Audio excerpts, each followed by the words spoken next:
Irashaimase. Hello and welcome to Fitaurus Kitchen. I'm your host, Chef Fitaurus.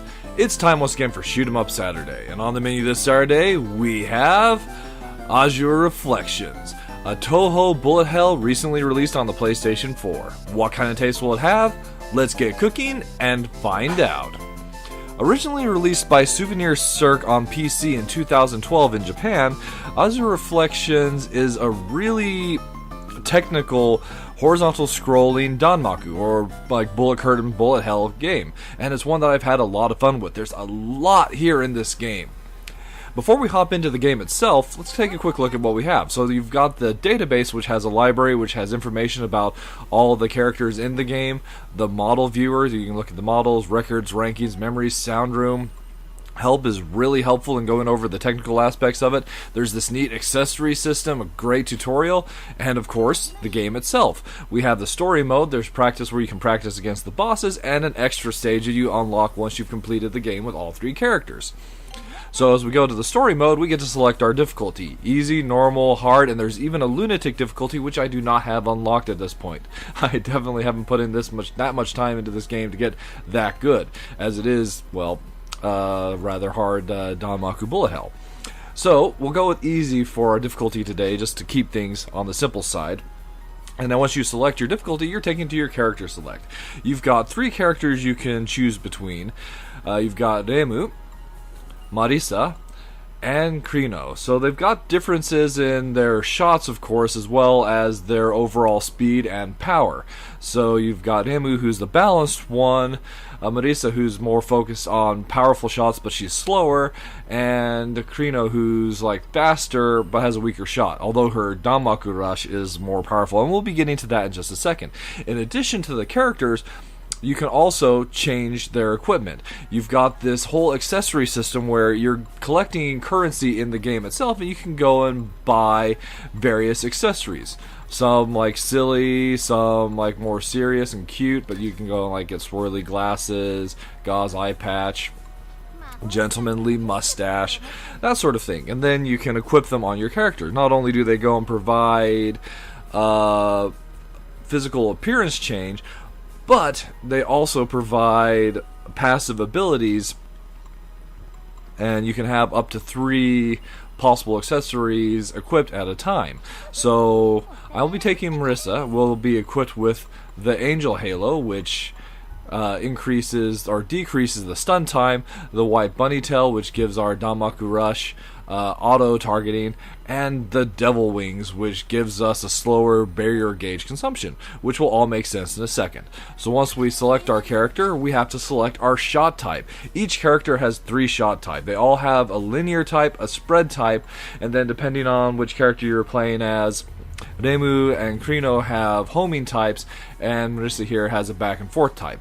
We'll be taking the spread type today, just for stage coverage, and off she goes. You do have a little bit of the help tutorial like cards coming up between stages.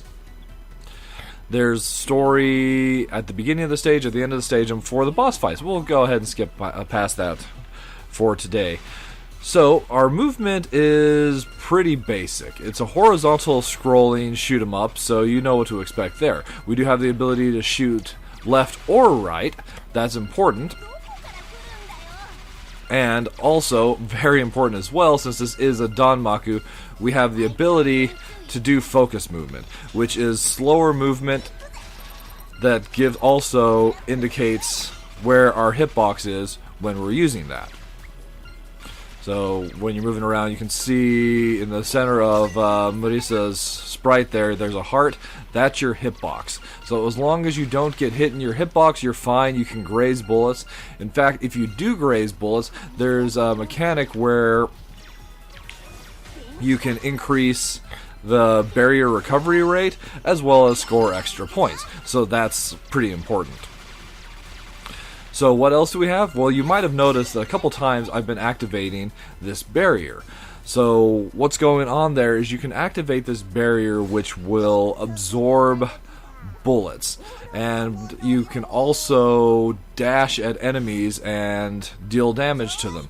The more bullets you absorb, the stronger your dash or rush is. That mechanic is vital to both the mini bosses that I wouldn't really call them mini bosses per se, although that's what the game refers to them as. They're just like stronger enemies. But the bosses, it's impossible to defeat a phase without doing a Danmaku rush into them. When you've taken down their health fully, then they'll come up with an indicator saying that they can, indicating you can hit them with the rush, but it's possible to accelerate that if you absorb enough bullets, as your rush will become more powerful. Break chance! If you happen to break a boss at the right time when they're using a spell card, you'll acquire a spell card itself. The spell cards are basically the game's bombs. They can deal heavy damage in the area around them, as well as... Actually, let's go ahead and fire one off.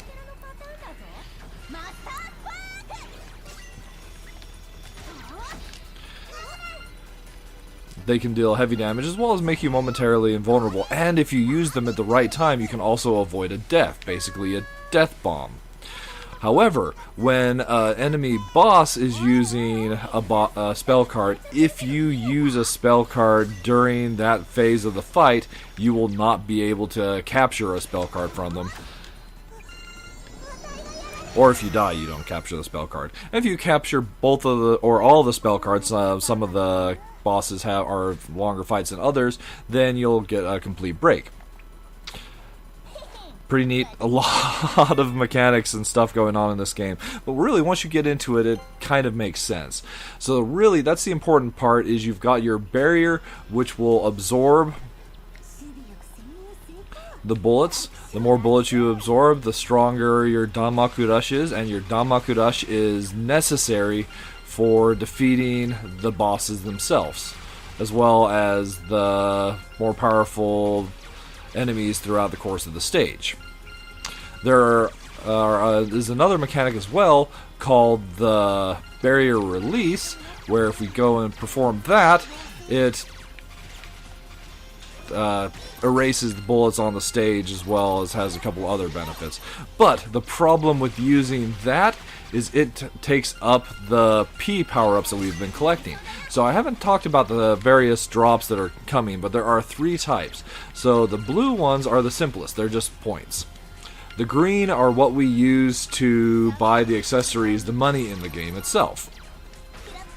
And then the last type, the P, is probably the most important, as that's our power. So we'll get options which will go and power up our main shots the more P we have. At 50, we'll get our first level, 100 to 150, up to level 3. Otherwise, we just have our stray shot itself, which, you know, for Marissa here, I really like, because she's firing stars at the enemies. So as far as this game being a Touhou title, you've got all these characters that if you've played other Touhou games, you're likely familiar with. But if not, there is the library in the database to give you a little bit of information about just who all these characters are. They do have interaction. That's one of the great benefits of playing with the other characters, is they all have unique dialogue with each other when you get to the bosses, and there's even some different bosses depending on which character you're playing. As Cyrano is actually the first boss for Remu and Marissa, but obviously she can't be her own boss, so there's a different boss for her if you go and play as her.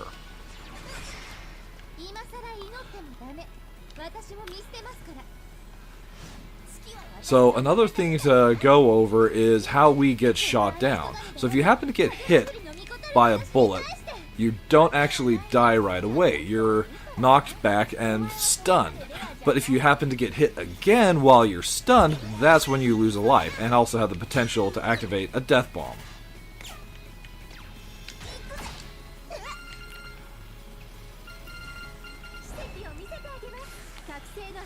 So there's a lot of strategy, and you know, for being a bullet hell, it's got some pretty flexible systems in place. That definitely wasn't strong enough.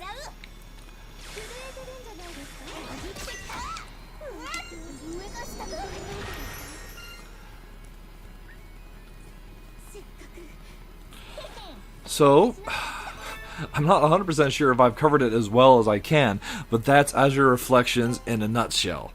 You've got an awesome horizontal scrolling bullet hell as a base. On top of that, you've got the spice of all the characters, their different play styles. You've got the accessory system. You've got the whole bullet barrier absorption and the Danmaku rush. Barrier release, grazing bullets, spell cards, bombs, like everything. You can even auto pick up the power-ups that are on the screen, provided you move to the opposite side of the screen that the bullets are on. So just like so much going on. As far as what I feel the game has as minus flavors, really, I don't feel like there's enough variety to the enemies in the stages themselves. You've basically seen all the enemies that you're going to see. The fairy, the small little fairies that are flying around, the books, there's some bats, and that's it. But where the game shines, the plus flavors, the boss battles are awesome. Each one is unique and you have to learn the patterns of the bosses. There's the challenge of getting the spell cards and going and getting a complete break that's present. That just adds an extra layer of awesome strategy to the game itself. In addition to that, the game is so technically deep. I really appreciate a shoot 'em up that's just not the basic move your ship around and fire at the enemies. And then you've got all the replayability, the grinding to get all the various accessories, unlocking the other characters, as you have to complete the game with the characters in order, so Remu, Marisa, and then Cyrano to get everything unlocked. That was definitely satisfying.